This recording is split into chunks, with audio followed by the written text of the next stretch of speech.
Darahmu buktikan besar cintamu, sedalamnya lembah di hidupku. Engkau datang mengangkat hidupku. Biarlah cinta di hatiku terus menyala di dalamku. Takkan pernah mampu ku jauh darimu. Engkau alasanku hidup. Setiap musim di hidupku, Engkau ada bersamaku, memberi kekuatan, memberi pengharapan. Engkau segalanya bagiku. Saya percaya kita masih boleh ada sampai saat ini, itu semua hanya karena kemurahan Tuhan. Kami mengucapkan selamat datang kepada Bapak Ibu Saudara dalam ibadah kampus Fakultas Keguruan dan Ilmu Pendidikan Universitas Tadulako yang saat ini kita laksanakan secara online. Walaupun saat ini kita beribadah dari rumah kita masing-masing, tapi saya percaya itu tidak mengurangi sukacita kita untuk datang memuji dan memuliakan nama Tuhan. Untuk itu, memulaikan persekutuan kita saat ini, mari kita satu dalam doa, kita berdoa. Terpuji kekal Engkau ya Allah kami, Bapa yang kami sembah di dalam nama Tuhan kami Yesus Kristus. Kepadamu Tuhan, pada saat ini kami menaikkan ucapan syukur kami untuk cinta kasih Tuhan yang terus kami rasakan dalam kehidupan kami. Kami bersyukur Tuhan untuk waktu dan kesempatan yang kembali Tuhan berikan kepada setiap kami untuk datang memuji memuliakan nama Tuhan. Walaupun saat ini Tuhan kami beribadah dari rumah kami masing-masing, tapi kami percaya Engkau Allah hadir di setiap hati setiap kami, sehingga kami dimampukan, kami dilayakkan untuk terus datang memuji memuliakan Tuhan. Kuasai hati pikiran kami Tuhan, sehingga kami boleh fokus dalam ibadah saat ini. Terima kasih Bapa, terima kasih dari awal pertengahan hingga berakhirnya ibadah kami saat ini. Kami hanya serahkan ke dalam tangan Tuhan, biarlah boleh jadi sesuai dan seturut dengan kehendak Tuhan. Ampuni segala salah dan dosa kami Tuhan, sucikan kuduskan hidup kami, layakkan kami untuk terus datang memuji memuliakan Tuhan. Ini doa kami Tuhan, hanya di dalam nama Tuhan Yesus kami berdoa dan mengucap syukur. Haleluya, amin. Bapak Ibu Saudara yang terkasih dalam Tuhan, mari saat ini kita memuji dan memuliakan Tuhan dengan bermazmur bagi Dia. Mari kita membuka Alkitab kita.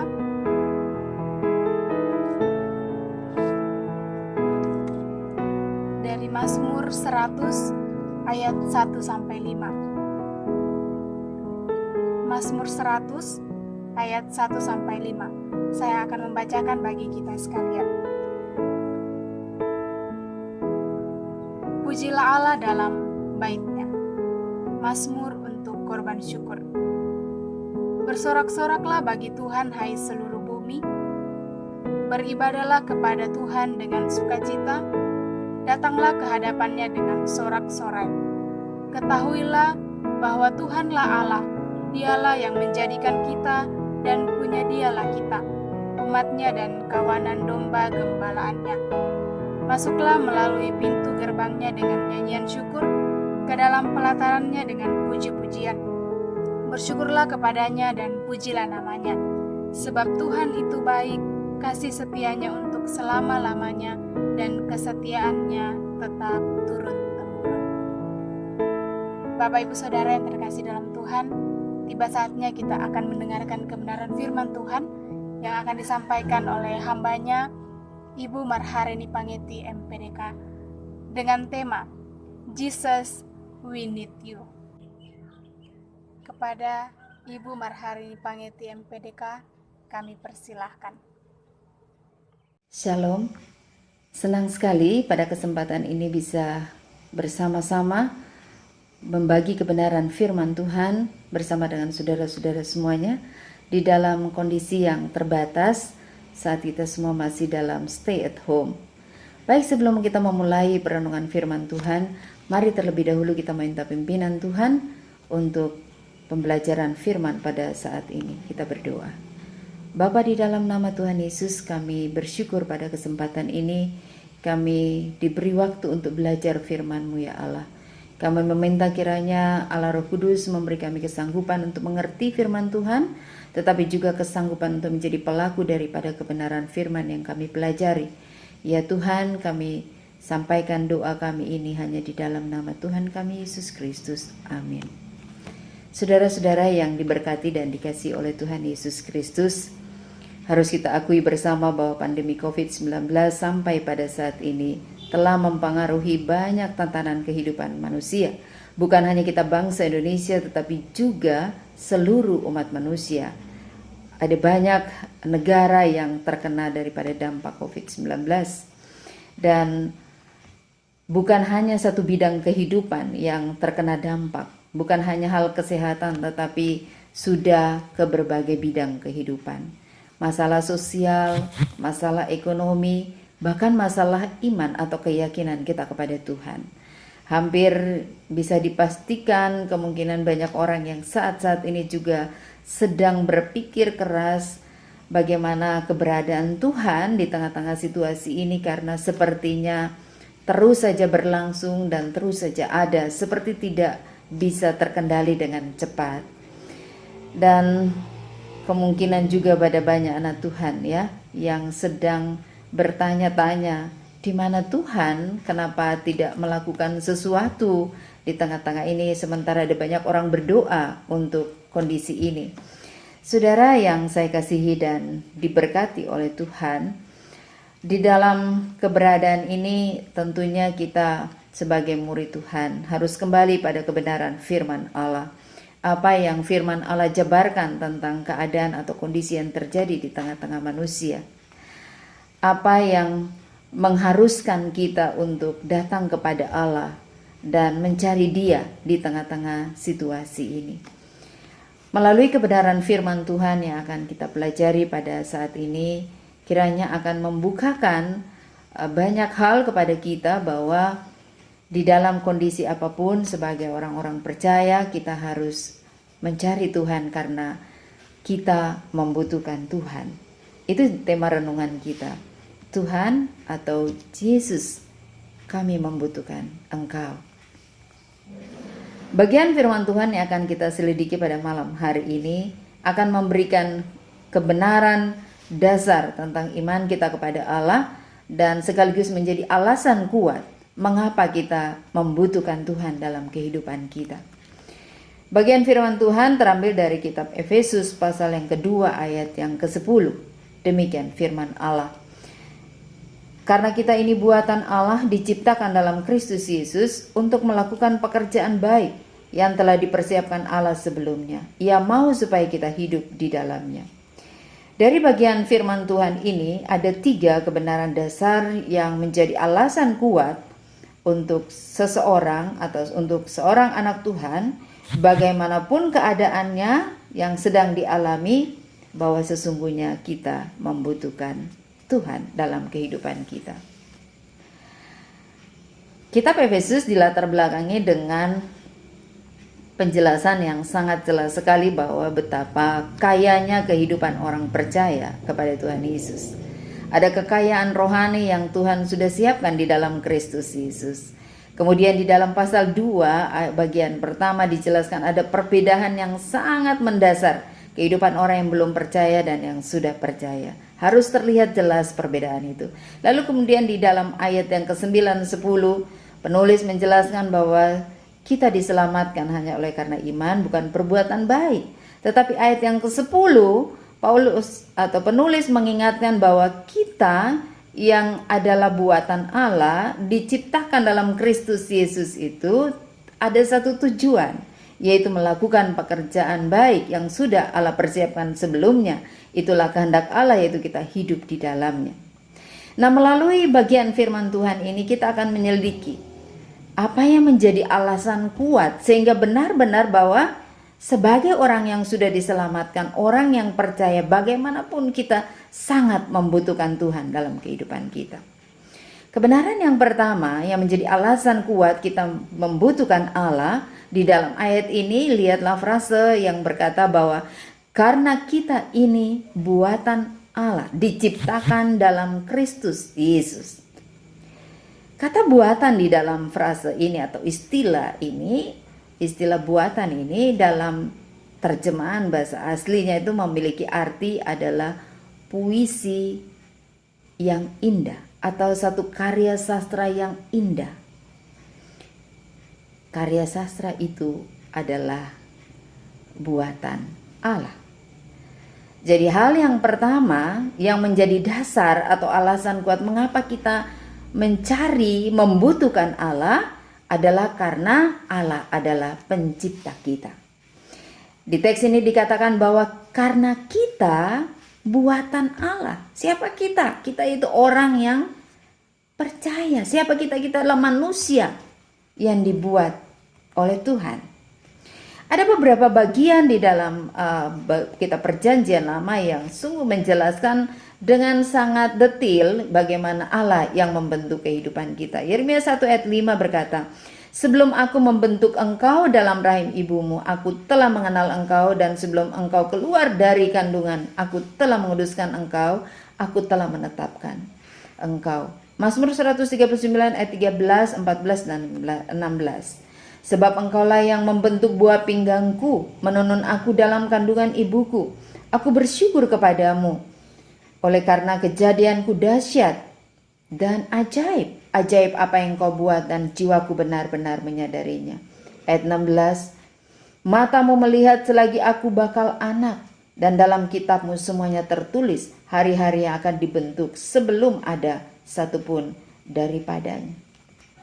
Bagian-bagian firman Tuhan ini menyatakan dengan jelas bahwa Allah lah yang membentuk kehidupan kita. Allah lah yang menciptakan kita. Dialah sang kreator kehidupan setiap anak manusia. Lebih jelas dinyatakan bahwa dari bagian ini dari arti kata buatan itu terlihat jelas bahwa Allah bukan saja mencipta kita, tetapi kita adalah karyanya yang hebat, karyanya yang ajaib, karyanya yang luar biasa. Karena kalau seorang pelukis saja membuat sebuah lukisan, apalagi dia seorang pelukis terkenal, dia tidak akan membuat lukisannya asal-asalan. Dia tidak akan sesukanya membuat lukisan itu. Tetapi dia akan membuat sebaik mungkin, sebagus mungkin supaya dinikmati oleh orang. Apalagi Allah sang pencipta. Pasti dia membuat karyanya tidak asal-asalan. Dia akan membentuk sesuatu dengan seindah, sebagus mungkin. Itulah saya dan saudara. Sebagai orang-orang yang diciptakan oleh Allah. Kita bukan ciptaan yang asal-asalan. Dalam kitab Kejadian dikatakan bahwa Allah menciptakan manusia menurut gambar dan rupa Allah. Dalam kitab Mazmur dikatakan kita dijadikan ciptaannya yang mulia, yang berharga. Saudara-saudara yang saya kasihi di dalam Tuhan Yesus Kristus, Allah adalah pencipta kita. Dan kita adalah buatan atau hasil karya Tuhan yang Maha Kuasa itu. Artinya bahwa kita adalah karya Allah yang indah. Bukan hanya itu saja. Di dalam bagian ayat firman Tuhan yang kita sudah baca, ditegaskan kita diciptakan dalam Kristus. Ketika kita percaya kepada Kristus, Allah melihat kita di dalam Kristus. Allah melihat kita begitu mulia karena Kristus sudah mati untuk kita. Kristus sudah berkorban untuk kita. Ada sesuatu yang lebih di dalam Kristus yang kita hidupi. Apa penerapannya untuk saya dan saudara? Siapapun kita, bagaimanapun kondisi kita saat ini, ingatlah selalu bahwa kita ada di sini saat ini bukan karena kebetulan, tapi karena ada Allah yang sudah menciptakan kita, dan kita adalah hasil karya Allah yang luar biasa, yang indah, mulia, dan berharga. Jangan pernah merendahkan diri kita sendiri dengan cara menggunakan kehidupan kita untuk hal-hal yang jahat, untuk hal-hal yang sia-sia. Jangan memburukan kehidupan kita untuk hal-hal yang jahat. Tetapi gunakanlah untuk memuliakan Allah. Mengapa kita membutuhkan Allah? Karena Dialah pencipta kita. Kita harus datang kepada Dia dalam keadaan apapun. Kalau Allah yang mencipta kita, artinya bahwa Allah tahu segala sesuatu tentang kita. Allah memahami kita dengan baik. Allah sangat mengerti kita karena Dialah yang membuat kehidupan kita. Apapun kondisi saat ini yang kita hadapi, datanglah kepada Dia karena Dia yang paling tahu kehidupan kita. Yang kedua, yang menjadi alasan kuat mengapa kita membutuhkan Tuhan, mengapa kita membutuhkan Yesus dalam kehidupan kita. Di dalam frase ini dikatakan bahwa kalau kita melihat di bagian seterusnya, dikatakan bahwa karena kita ini buatan Allah, diciptakan dalam Kristus Yesus untuk melakukan pekerjaan baik yang telah dipersiapkan Allah sebelumnya, supaya Ia mau supaya kita hidup di dalamnya. Terlihat jelas sekali bahwa ketika Allah menciptakan manusia, ketika Allah membuat manusia itu hadir ke bumi, tidak hanya sekedar untuk numpang lewat, tidak hanya sekedar untuk ada dan dilihat saja, tetapi ada tujuan jelas yang Allah siapkan untuk setiap orang percaya. Dikatakan bahwa untuk melakukan pekerjaan baik, artinya bahwa kita ada di dunia ini untuk sebuah tujuan Allah yang mulia, yaitu melakukan pekerjaan baik. Itulah kehendak Allah, karena dikatakan Ia mau supaya kita hidup di dalamnya. Ketika Allah membuat kita, ketika Allah mencipta kita, Allah sudah menyiapkan satu tujuan untuk kita yang jelas, yaitu melakukan pekerjaan baik. Pekerjaan baik yang dimaksudkan, pekerjaan baik yang dimaksudkan di sini adalah pekerjaan yang mendatangkan sukacita, yang mendatangkan kebahagiaan, bukan menurut kita, bukan menurut dunia, tetapi menurut Allah. Itulah kehendak Allah. Jadi harus kita ketahui bahwa setiap kita tidak asal hadir di dunia ini, tetapi ada satu tujuan yang sudah Allah siapkan untuk kita. Sudah dipersiapkan Allah sebelumnya, dan kita dituntut untuk menemukan, untuk hidup dalam tujuan Allah tersebut. Jika Allah sudah punya tujuan yang jelas untuk kita masing-masing, maka tanggung jawab kita adalah menemukan tujuan itu dan hidup di dalamnya, melakukan tujuan itu selama kehidupan kita di bumi. Saudara-saudara yang saya kasihi di dalam Tuhan Yesus Kristus, ketika seseorang membuat sesuatu, pasti ada tujuan. Ya. Sebuah kursi dibuat tujuannya untuk tempat duduk. Sebuah meja dibuat ada tujuannya. Lemari dibuat ada tujuan. Itu dibuat oleh tangan manusia. Semua ada tujuan. Demikian juga kepada setiap kita. Allah membentuk kita, Allah menciptakan kita. Tidak asal mencipta saja, tetapi ada satu tujuan yang Allah mau capai dalam kehidupan kita. Karena itu marilah kita mencari Tuhan, kita mendekat kepada Tuhan. Di dalam kondisi apapun kita datang kepada Tuhan supaya kita tetap berada di dalam tujuan Allah. Supaya kita tetap hidup dalam tujuan Allah. Supaya kita menggenapi tujuan Allah dalam hidup kita selama kita hidup di dunia ini. Saudara-saudara yang saya kasih dan diberkati oleh Tuhan, itulah alasan kedua mengapa kita membutuhkan Tuhan dalam kehidupan kita. Karena kita ada di dunia ini saat ini untuk satu tujuan Allah yang mulia.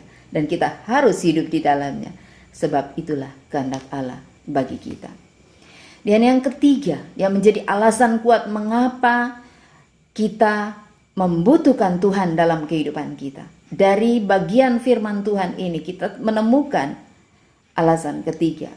Di dalam frase berikutnya dikatakan, yang telah dipersiapkan Allah sebelumnya. Yang telah dipersiapkan Allah sebelumnya. Sebenarnya ada dua kata yang sudah kita temukan tadi, yaitu kata buatan, ya, kemudian tujuan tadi. Seseorang membuat sesuatu itu pasti dipikir, ya, dirancang, direncanakan.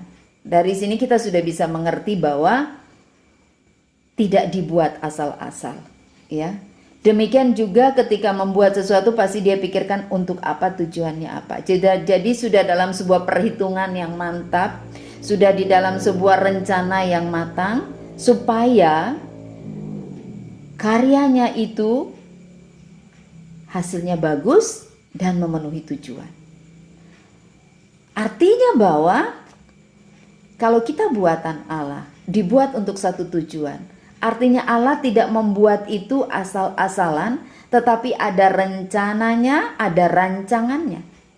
Dan lebih kuat lagi hal ini dari kata dipersiapkan. Dipersiapkan Allah sebelumnya. Kata dipersiapkan itu berarti ada sebuah rencana yang tertata rapi dengan baik. Artinya bahwa ada sesuatu rancangan yang dibuat sedemikian rupa supaya tujuan itu tercapai. Allah mencipta kita untuk tujuannya dan itu dipersiapkan. Artinya bahwa Allah merancang itu sedemikian rupa sebaik mungkin untuk setiap kita. Artinya bahwa dipersiapkan Allah, artinya bahwa Allah dalam kematawan yang tak terbatas telah mempersiapkan segala sesuatu untuk kita agar kita memenuhi, menggenapi tujuannya di bumi ini. Dia telah mengatur semuanya sedemikian rupa tentang kita untuk supaya kita menggenapinya selama kita di bumi ini. Termasuk kondisi yang saat ini sedang kita hadapi. Itulah poin yang ketiga, bahwa seluruh kehidupan kita ada di dalam rencana dan rancangan Allah. Yeremia 29 ayat 11. Pasti kita semua tahu bagian firman Tuhan ini. Sebab aku ini mengetahui rancangan-rancangan apa yang ada padaku mengenai kamu. Demikianlah firman Tuhan, yaitu rancangan damai sejahtera dan bukan rancangan kecelakaan. Untuk memberikan kepadamu hari depan yang penuh harapan. Jelas sekali bahwa kehidupan kita ada di dalam rancangan dan rencana Allah. Saudara-saudara yang saya kasihi di dalam Tuhan Yesus Kristus, kalau seorang tukang mebel membuat lemari, pasti dia membuat benda tersebut dengan sebaik mungkin untuk tujuannya. Dan ketika dia membuat itu dengan menuangkan pikiran, rasa, tenaga di dalamnya, dia tidak akan sembarangan meletakkan barang itu. Dia tidak akan setelah dibuat dia lalu menaruh di sembarang tempat, tidak. Kalau itu karyanya yang indah, pasti dia akan memperhatikannya dengan baik, merawatnya dengan baik, supaya barang itu tetap bagus. Kalau seorang tukang mebel saja begitu menghargai karyanya, apalagi Tuhan. Kita adalah buatan tangan dia, karya dia. Tidak mungkin dia membiarkan begitu saja kehidupan kita. Apalagi jelas sekali dia punya tujuan dalam kehidupan kita. Dia memastikan bahwa tujuan itu tergenapi dalam hidup kita. Artinya bahwa Tuhan tidak akan pernah meninggalkan kita. Dia akan selalu menyertai kita, menjaga kita. Dia akan memastikan selalu bahwa kita tidak berjalan sendiri, tetapi Dia akan selalu ada bersama-sama dengan kita. Yesus berjanji bahwa Dia akan menyertai kita sampai kepada akhir zaman. Di mana Dia berada, kita pun pasti ada bersama-sama dengan kita. Dalam situasi bagaimanapun, yakinlah bahwa kita tidak pernah sendiri. Sebagai ciptaannya, Allah tidak akan pernah membiarkan kita berjalan sendiri. Dalam situasi sesulit apapun, yakinlah bahwa Tuhan selalu bersama-sama dengan kita dan kita ada di dalam rencananya untuk menggenapi tujuannya yang mulia. Janganlah takut, jangan khawatir, jangan panik, karena Tuhan selalu bersama dengan kita. Kondisi saat ini biarlah menjadikan kita semakin dekat dengan Tuhan, semakin mendekat dengan Tuhan, menjaga persekutuan kita dengan Tuhan, dan percaya akan setiap janji Tuhan. Tuhan memberkati kita semua. Amin. Baik, kita telah mendengarkan kebenaran firman Tuhan. Mari kita bersyukur atas firman yang sudah kita terima pada saat ini. Kita berdoa. Ya Tuhan, kami sungguh berterima kasih kepadamu karena Tuhan kembali mengajar dan mengingatkan kami melalui firman-Mu untuk kami sungguh-sungguh hidup dalam penyerahan kepada Tuhan, karena Engkaulah yang menciptakan kami dan Engkau menciptakan kami untuk satu tujuan yang mulia yang Engkau sudah persiapkan untuk kami. Dan kami juga belajar bahwa segala sesuatu dalam hidup kami ada di dalam rancangan dan rencana Tuhan. Biarlah kami selalu ingat akan kebenaran ini dan menjadikan kami semakin berserah penuh kepada Allah, meyakini penyertaan Tuhan dan perlindungan Tuhan untuk kami. Ya Tuhan, kami datang kepada Tuhan pada saat ini berdoa untuk situasi yang tengah terjadi di bangsa kami dan di berbagai negara saat ini, yaitu pandemi COVID-19. Kami mau berdoa secara khusus untuk bangsa Indonesia. Berdoa untuk pemerintah dan semua yang terkait di dalamnya. Kami berdoa biarlah setiap kebijakan yang dibuat adalah untuk merespon, menyikapi, dan mengatasi situasi yang saat ini tengah terjadi. Berikan hikmat kepada pemerintah yang ada. Kami juga meminta kepada Tuhan kiranya seluruh masyarakat Indonesia menjadi masyarakat yang sungguh-sungguh ikut mendukung setiap kebijakan pemerintah untuk memutus mata rantai penyebaran virus COVID-19. Kami meminta kepadamu ya Allah, berikan kesadaran penuh kepada seluruh masyarakat Indonesia agar semuanya menjadi pribadi-pribadi yang berjuang untuk mendukung setiap kebijakan pemerintah dalam memutus mata rantai penyebaran virus ini. Ya Tuhan, kami juga berdoa pada saat ini, bersyukur bersama-sama untuk setiap pasien yang sudah dinyatakan sembuh di beberapa daerah. Bahkan ada beberapa daerah yang terlihat sekali penyebarannya sudah mulai melambat. Kami bersyukur untuk semua itu ya Allah, dan terus menyerahkan ke hadapan Tuhan. Allah kiranya memberkati setiap upaya-upaya yang dilakukan oleh pemerintah setempat. Kami juga berdoa untuk keberadaan orang-orang percaya. Kiranya setiap orang percaya di negeri ini sungguh-sungguh datang kepada Allah, menyerahkan semuanya kepada Tuhan setiap kondisi yang tengah terjadi. Ya Tuhan, kami juga datang pada saat ini meminta kepadamu untuk kiranya Tuhan berkenan memberkati lembaga pendidikan UNTAD, Universitas Tadukelako yang ada di Kota Palu. Kiranya Tuhan menolong semua unsur pimpinan di dalamnya, di dalam menyikapi kondisi ini, berkaitan dengan keberadaan proses belajar mengajar di kampus dan program-program kegiatan yang dilaksanakan, direncanakan, kiranya semuanya bisa dilakukan dengan hikmat dan bijaksana dari Tuhan. Kami berdoa untuk seluruh mahasiswa UNTAD yang berada di berbagai tempat mereka saat ini. Kiranya Tuhan menolong mereka masing-masing dalam setiap pergumulan mereka untuk mempersiapkan diri memasuki new normal yang akan dihadapi setelah masa-masa ini. Tuhan kiranya menolong. Bapa, kami juga meminta kepada Tuhan untuk UPEMKID yang saat ini berupaya melayani setiap anggota-anggotanya dengan pelayanan ibadah online. Tuhan kiranya memberkati mereka.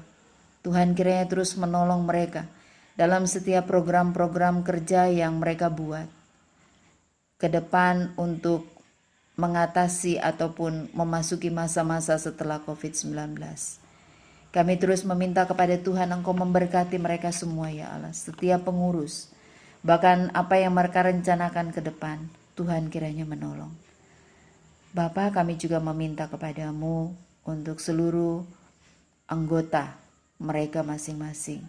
Mungkin ada saat-saat ini yang sedang bersuka cita karena ulang tahun.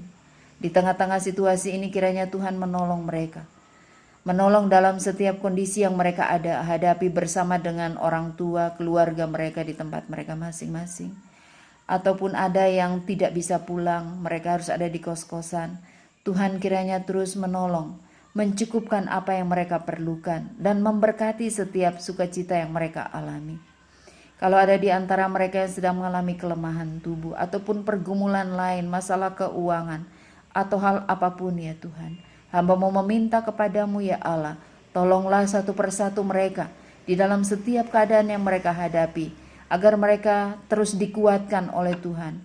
Mereka mendapat penguatan dari Tuhan di tengah-tengah situasi ini, sehingga mereka terus berserah kepada Allah, mencari Tuhan dan mendekat ke hadapan Tuhan, sehingga mereka boleh merasakan kasih sayang Tuhan, melihat perkara-perkara ajaib Tuhan nyatakan kepada mereka.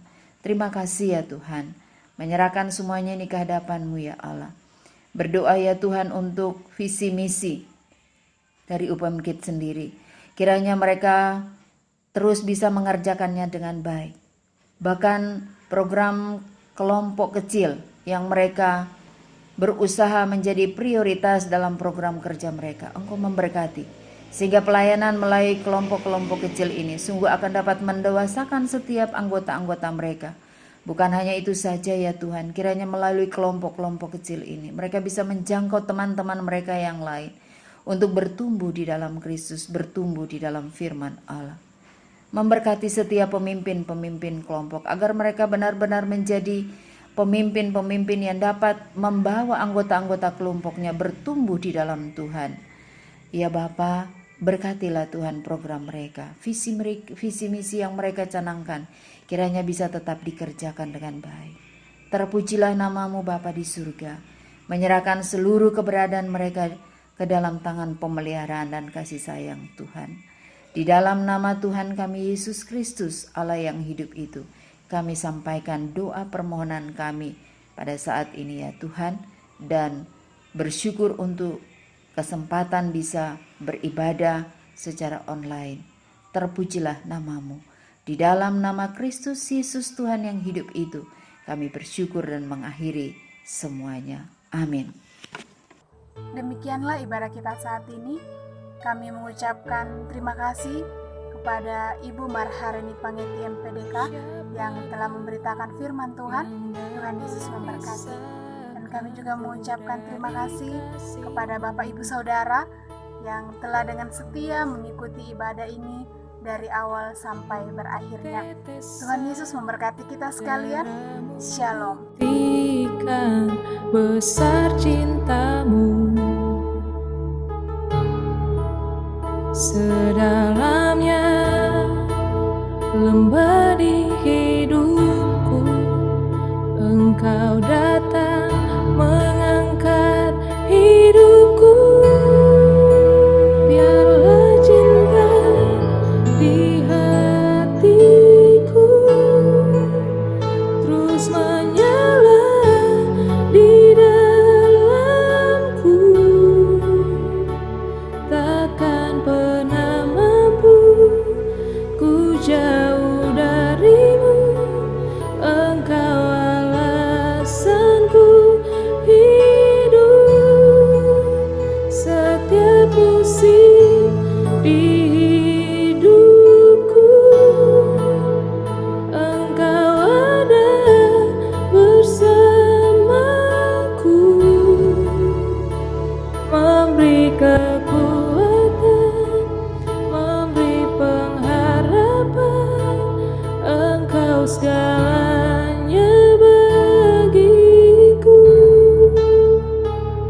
surrender it all. I surrender it all. Fill my heart with a burning fire. I surrender it all. I surrender it all. Fill my heart with a passion for you. I surrender it all. I surrender it all. Fill my heart with a burning fire. I surrender it all.